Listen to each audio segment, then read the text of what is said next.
Welcome back to the channel, guys. Today I've got something really special for you, and that is this welder. I bought this off Alibaba. I actually bought it as like a set deal. I spoke to the supplier that makes these welders. I'm sure you've seen them on Amazon. They're a very cheap, affordable welder called Hitbox, right? Now I reached out to them and spoke to them through Alibaba and managed to get this MIG welder with this TIG welder that they sold. And everything, including some consumables, I got 4 rolls of wire for the MIG.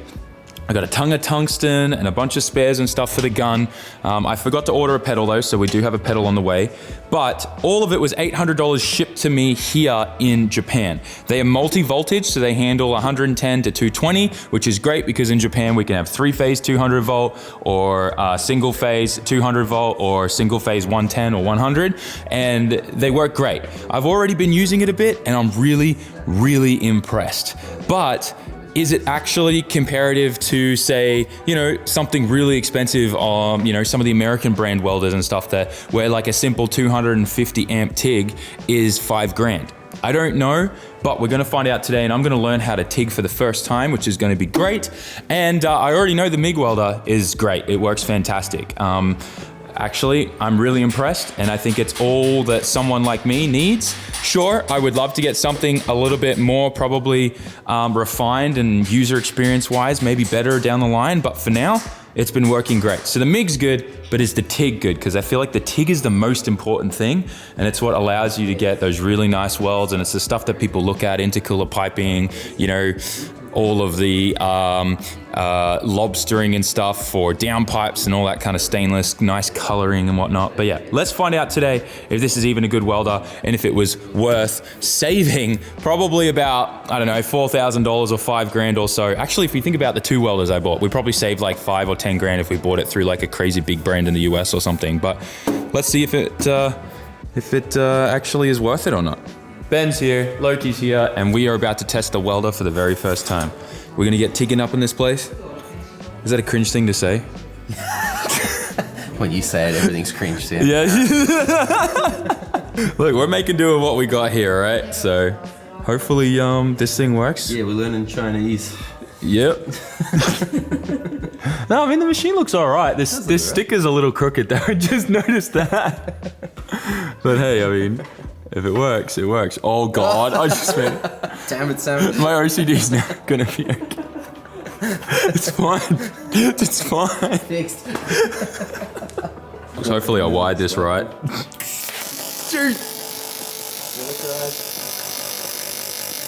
So we're using pulse mode because we don't have a foot pedal.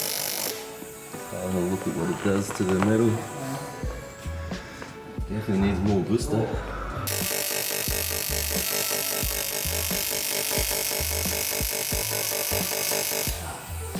How's that?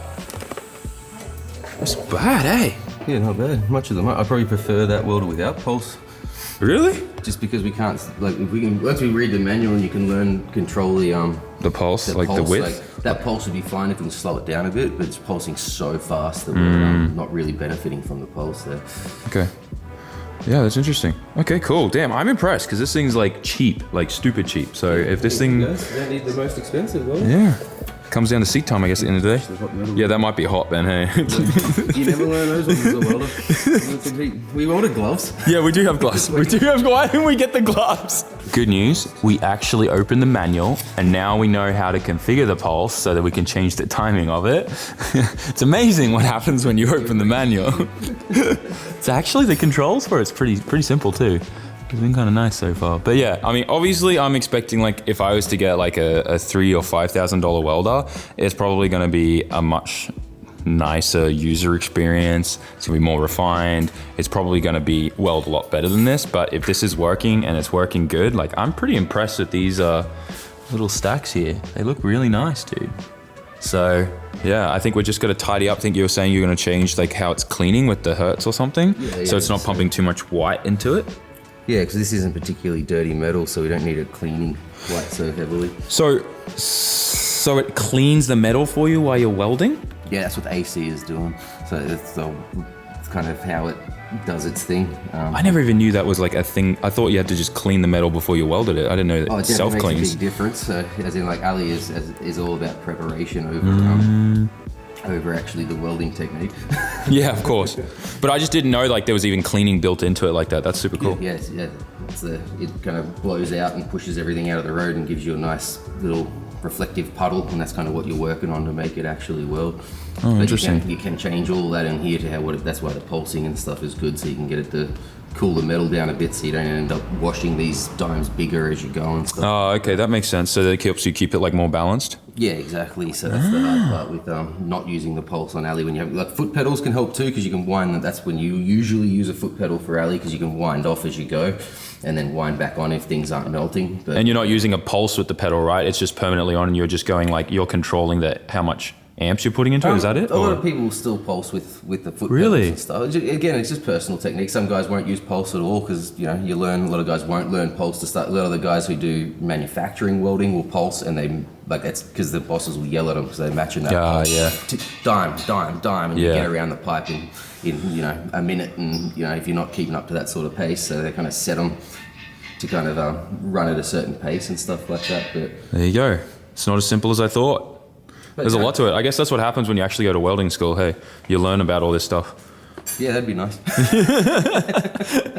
As you guys know, I definitely have a thing for cars. I think that's kind of obvious, specifically Japanese cars. And one thing that you guys are also obsessed about is getting these cars where you live, especially in the USA with the 25-year law. A lot of you guys are looking to import your favorite Japanese sports car. And the best way to do that is today's video sponsor, B Ford. As you guys know, we've had a long relationship with B Ford. They're even my title sponsor on the Formula Drift car, which is super, super cool. And we've been working with them now for about 2 years. When we first visited them last year, it was really, really cool to see their facility. They're the biggest car exporter in Japan. They have been doing it the longest, and they're probably the most legit. It was really cool to see everything behind the scenes, see all the cars that were leaving at the port, thousands and thousands every month. It is insane.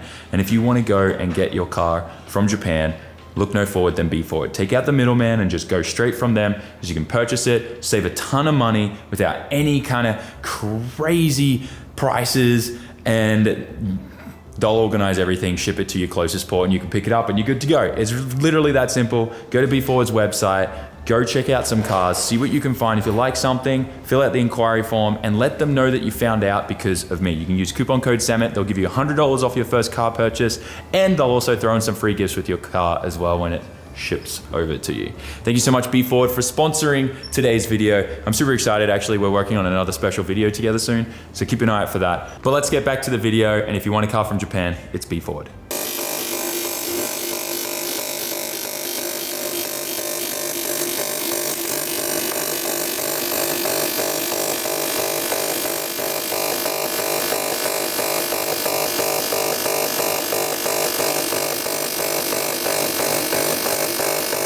Starting to push down the metal. Yeah. So yeah, it's remembering to turn the hand with it. That's that comfortability side, having good bench, good seat, and it gets easier because you're comfortable and you're not like, oh.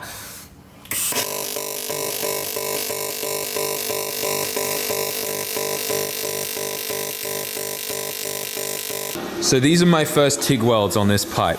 Now you can see here, this is Ben showing me how to do it, and then I kind of took over here and did that big blump and then started doing these.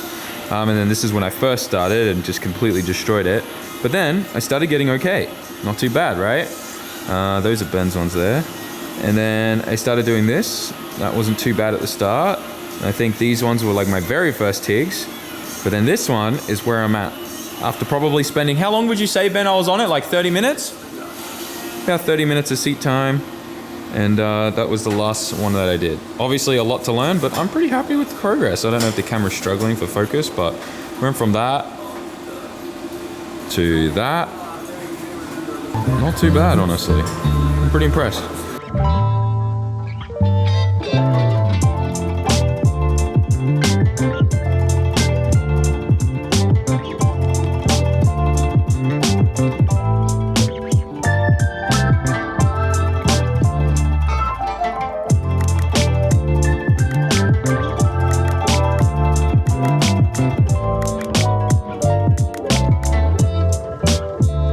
We had a little bit of an incident today. Daiki opened the door and the wind caught it, and it slammed the door open so hard that it shattered the entire glass. And it was already security, like reinforced glass like this stuff. So it's pretty wild. Yeah, you can see it all cracked and split in there. I've already cut my finger on it like 4 times. I got like band-aids all over my fingers. But yeah, for now, we've taped it all up. We've got some cardboard on there. She'll be right. We've got security and stuff, so even if someone did get through there, we'd be good. But yeah, we'll get it fixed tomorrow. It's okay, bro. It's not your fault. The wind, like, if you open the door and the wind blows at a certain time, it'll take this and fling it so hard. That's why we have all the batteries stacked there, because last time it did that, the handle put a huge dent in the wall. No, I don't think that dent was from the door, or maybe it was, I don't know, but it hit it with some force and shattered everything. Riley and May are super busy getting all the Black Friday and Cyber Monday orders packed. Riley, one job! One job, Riley! Work faster! Work faster! Today is your last chance to grab that pack. Head to SAMMIT.net right now. Don't forget the first 50 people that placed orders are getting the free pink edition Linus Tech Tips screwdriver. We are now on the road and we're heading to Tomei. May's driving. We are picking up a ton of parts for the Stagia for the engine so that we can reseal everything and make sure that thing's gonna be minty. The timing belt on it was a little how you doing. Definitely needed replacing. It was right at that point. The engine done 90,000 kilometers, so that makes sense. That's pretty much right when you're supposed to change them. But yeah, I think the motor looks really healthy. And after we do a bunch of seals, front seal, rear main seal, cam seals, valve cover seals, all of that stuff, just kind of reseal everything up. It'll be a leak-free, really good, reliable motor. That car is looking so nice now. So nice, yeah. Especially with the paint job in the engine bay. I think it tied it all together. Yeah. The paint job on the outside looked really nice, but yeah, definitely need the bay tidied up. So we're gonna duck into Tomei, get a bunch of parts. There's some interesting cars here for sale. Ooh, that lime green. Looks nice. We got all the goods to seal up the engine. Let's rip back to the shop, which is right over there. We've been making moves on the Stagia. We've got a ABS delete kit all installed, plus the correct non-ABS brake master in. So that's all looking good with the GK Tech lines. We've pretty much gotten like all the other lines and stuff. I've got the charcoal canister kept in here because I don't know what the winter wants to do with smog and all those kinds of EPA regulations. So we're just gonna keep all that in there. Try and keep it as OEM plus in stock as possible. Getting all the lines tidied up and replacing busted old hose clamps and all that kind of thing. And getting this thing ready to put the engine in, which we will start resealing and everything tomorrow when the modified oil pan arrives. But we've got everything that we need, so we should be good. And Ben over here has been making some pretty big strides. I think we're gonna have all the intercooler piping finished today, which is awesome. That is looking great. Dang, straight off there. And instead of doing like a really small 2-inch or like 50 mil tight radius, we've gone for pretty much like I think it's like a 60, and then we're going straight to the 2.5 inch here. And I think that came out really, really nice. Damn, you're a really good welder, man. That looks good. I can't believe we got like a cheap $400 little welder and you made some dimes like that on cast of all things. That is nice. Dang, impressed, dude. I picked up this beauty today as well. It's a nice 3-phase 200 volt little belt guy. Thing's awesome. For the time being, I've just wired it into the 3-phase and we're using it on the floor. My main goal is that this little room here where the compressor is, we're gonna actually extend that all the way up until the window outside, and that's gonna become the fab room and the dirty room. So that way we can keep like all the shavings and dust and all that kind of stuff in there isolated. And what we'll probably end up doing is putting its own like air conditioning system in there, just like a split system on the wall. That'll keep that room warm or cold. And that way this door can go up and down and be separated from the rest of the shop so that we can keep things nice and clean in here. And that way, yeah, nothing kind of like contaminates the two either. Especially like if we start putting like a little sandblasting or a vapor honer in there as well, we definitely want to try and keep everything in there, and we'll have its own little ventilation system and stuff. Finished making all the intercooler pipings. We're gonna go get some couplers from Up Garage because I was slacking, forgot to order them with all the bends, but should be good. These should get me out of trouble. Nice black ones. We'll get 5 to be safe, just so we always got a spare. Doesn't hurt. Nearly got the whole lot. Still getting things buttoned up on the 33.4, but I needed a moment to chill my brain, so I'm gonna work on some alloy welding try and level up, clean this up. This was me this morning when I was bored and I completely destroyed it. So I'm gonna see if I can get any better and try and join these two together and practice on that. So I'll put you guys down, see if you guys can see what's going on or not. I don't know, we'll find out.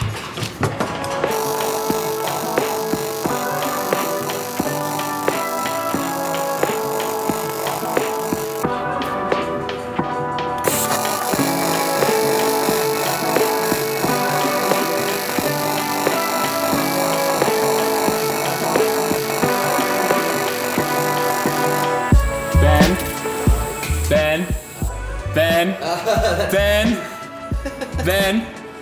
Fuck yeah, brother. Look at that. Yeah, sick. You'll be fucking fabbing your Oh, that's own hot. shit. Oh, that's really hot. That went straight through the glove. Oh my God, I'm so excited. I can't touch it because it's really, really freaking hot. But I was welding at like the wrong angle and I just kept messing everything up and couldn't figure it out. But now look at that. I just burnt the hell out of my hoodie. Go to SAMMIT.net, get a hoodie. They may not withstand that, but look at that. Look at that. Look at that. Oh, you can't even see, it's not even focusing. Come on. There you go, look at that. Beautiful. I'm gonna keep going, I'm loving it. So this is where we started today, right? And you can see just how bad that is, yeah? We can all agree on that? Then I did this, and I was pretty happy. I started figuring it out, getting nice beads. Started figuring her out. Then I practiced on this piece a fair bit. I actually just did another one at a different amperage. And you can see just like my welds just started getting overall better and better and better. I joined these two together. Then Ben was like, hey Sam, let me throw you a curveball. And he threw me this really thick cast, a tight radius 90 degree. And I welded these two together, no problem. Is it super hot still? Yeah, very hot. But yeah, I think we're doing really well, guys. The fact that we're kind of learning aluminum and so quickly, I think we're gonna be pretty good at stainless. Everyone tells me that aluminum is the hardest. So if I just keep practicing, getting better and better and better and taking my time at this, I think we'll be able to weld stainless in no time. Definitely learning a lot. I'm not good by any means yet, but I think we're doing really well considering I've probably only got about an hour and a half of seat time in aluminum welding. So I think we're doing pretty good, to be honest. I'm happy. I'm so glad. And I still cannot believe that this welder was about $400 shipped. That is insane. That is crazy. It's ridiculous. I think the next thing that we got to start thinking about is like ventilation and stuff. Now, the shop does have a bunch of ventilation fans and stuff. So maybe while we're welding, we just make sure that these ventilation fans are on and that will naturally pull everything out. And if we leave like a window open on this side, or actually if we leave the door open, it'll create this nice big thing to vent everything up. But I know some places have like hoods and things like that. I don't know what's the best solution. Maybe I should just get one of those helmets that has like the vent thing respirator built into it. Maybe that's a better option. I'm curious to know, you guys, if you're professional welders, please let me know what should I do in my shop. We do have a ton of ventilation, but obviously I don't want too much strong wind blowing because then that's going to affect the gas flow. And obviously we're still using only a number 9 cup, and Ben tells me that alloy welding would be a million times easier if we had better cups and like what'd you say, a gas screen? Is that what you said? So yes, instead of the copper with just the holes in it, a proper gas lens and a foot pedal, and a gas lens is what you said. Yeah, gas lens and a foot pedal, and you'll be firing me and kicking me straight out that door. We've got this side all tidied in. Wow, man.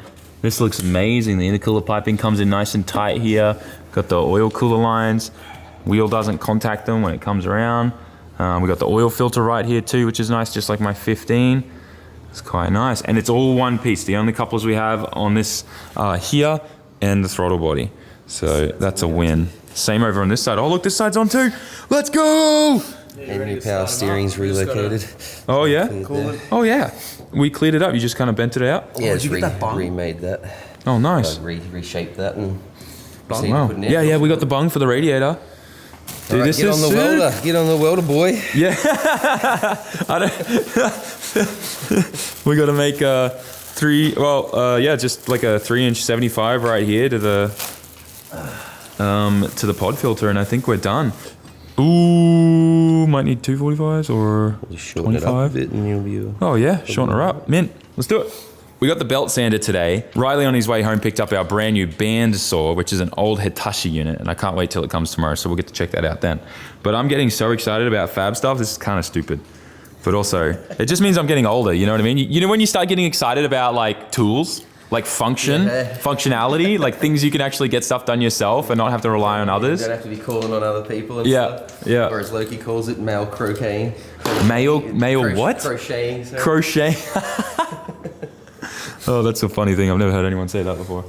But yeah, all we got to do after this is I'm changing to the 34 sensor so we don't have plugs here. So that just involves me changing these to a Deutsch plug.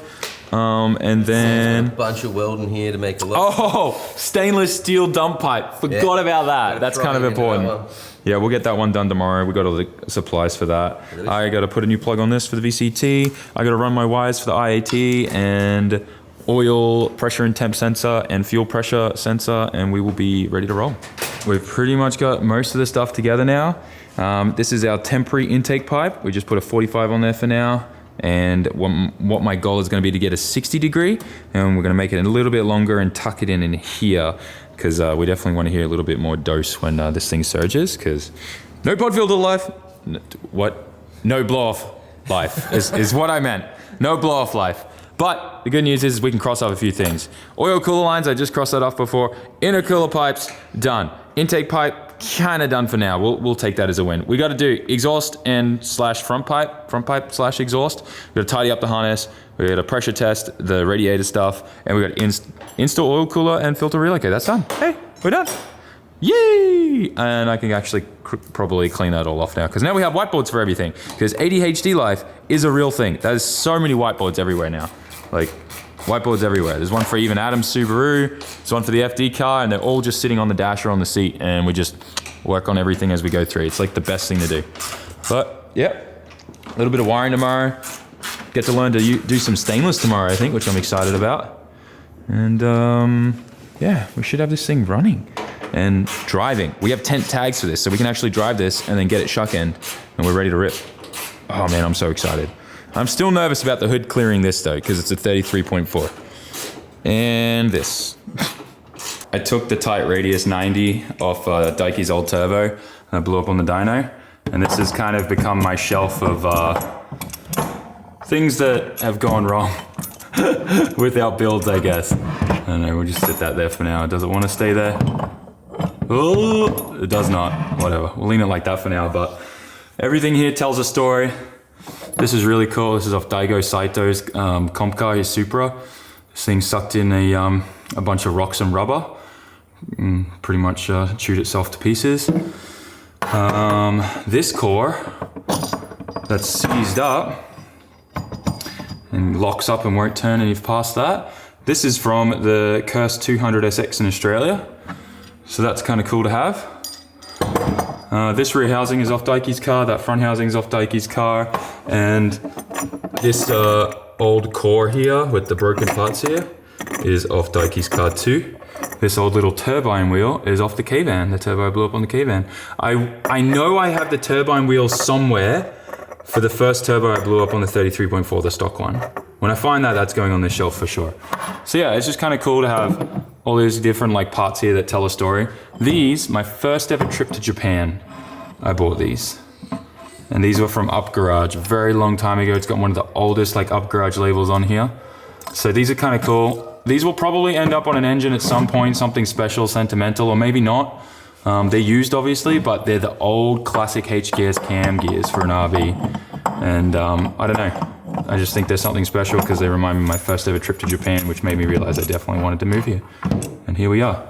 So yeah, that'll keep growing. And then this is actually kind of cool. This is wild. This is the very first CPU I ever built in a computer by myself. My very first computer that I built by myself, that was like my gaming computer back in the day. And I found this still sealed in an old like used secondhand store, and I had to buy it at hard off. So we got that. The insulated water bottle samples that I was experimenting with, and those were the first ones that I hated, and we ended up redesigning it, and some old hot version stuff too. But yeah, this is going good. And of course, shuck. Obviously, I am no professional welder, and I haven't been doing this for a long period of time. But from what I've just learned and how easy it seems to be, this seems like something that I can definitely use for all the stuff that I want to do. But Ben has been welding for many years now. Ben, what's your opinion on this welder? Do you think it's worth buying this if you want to get into welding and start learning and all that kind of stuff? Do you think it's, comparative to some of the more expensive ones you used in Australia? Oh, 100%. It's a bang for buck is right there, because even with the good welders, generally you still don't end up with the sort of gun you want, you don't end up with the gas lenses you want. All that comes as a secondary buy, that doesn't come in your initial purchase. So Really? So it's not like a full set? I didn't know that. no, a lot of like your Unimigs and stuff still come with like similar sort of guns straight off the bat, so you end up upgrading all that sort of stuff. So seeing where this one is, once you buy yourself a nice gun, get the lens cups and stuff like that, then it's pretty comparative. So That's awesome. So that's good to know. The instructions are pretty easy to walk through, and the way it operates. So. Yeah, the controls were pretty easy too. Once we opened the instructions, and like there wasn't really bad English or anything, it was really easy to understand. And we got up to 230, and it was still doing it. Still loving it. That's a fair whack into it. So Yeah. she can take some power. We weren't Definitely shutting the can. shed down and turning the electricity off or anything. Yeah, so I think all in all, like, this is definitely a really good machine. Longevity, I don't know. The only criticism I have though is definitely some of the things that they throw in with the welder so you can start welding. Like, don't use their regulator, it looks really bad. Don't use their gas hose, it is not proper gas hose, it seems like. It's like over expanding and pushing itself off the nipple, so I'll get some proper hose for that. But everything else looks good. The tungsten that came with it was good. The torch is actually pretty nice. I don't mind it. It's got a full rotating head and everything like that on there, and you can bend it and shape it wherever you need it to, and it's quite comfortable. Is it the lightest torch? I don't know. I haven't been doing this that long, but from what I've used, which is this, and that's it, feels pretty good. But yeah, all in all, I think once we get a foot pedal, that will make this thing even better. But for now, and how we've used it in this video that you've seen, it's definitely incredible. Once again, I just want to clarify, not sponsored whatsoever. As you guys know, I have a knack of just testing and seeing if these things from China sometimes are worth it, because you could save up $5,000 to $10,000 to buy like a good MIG and TIG setup, but that could go towards more lifts that you could work on in your shop, or getting your floors done nice so that you never have to worry about struggling to clean the concrete, or getting other equipment like fab work. Like, we just got a brand new bandsaw, a brand new tabletop belt sander and all that kind of stuff, and I never would have been able to buy that if I spent like 10 grand on a good TIG and MIG setup. So I think sometimes to get yourself started and get your foot in the door, this stuff is really good, and I'm pretty impressed with it. I think we're going to be able to use this a lot. I'm also just thinking about leaving this one set up for alloy and then getting a second one and having that set up for stainless and mild, so we never have to change them. But because they're just so cheap, you can do that, right? You're probably thinking this is a little deja vu, and you may have seen this video. It seems like YouTube had an issue last night when I initially uploaded this video, and there's a problem with discoverability. The video went live, and for 30 minutes, not a single view, not a single comment, not a single like, nothing. Wasn't getting served to anyone, and my DMs are full of people saying that they didn't even know I uploaded. No one got a notification, no one got anything. And some people were even saying YouTube had unsubscribed them and all this stuff, and they didn't even know a video was live until I tweeted that there must be a discoverability issue because no one's seeing the video. So I'm gonna talk to my partner manager, and we're gonna re-upload this video with a little bit of a different title, thumbnail, and a few extra clips in here that are different, just so the algorithm doesn't get annoyed. But I think we should have shot this video like this in the first place anyways. I've been so sick and my brain's been so bleh that it's taken me a while to kind of get back into my normal creative self. Also probably just a little burnt out from being a fresh dad. With that though, thanks for watching. Like, comment, share, subscribe, and I'll see you all in the next one. Peace.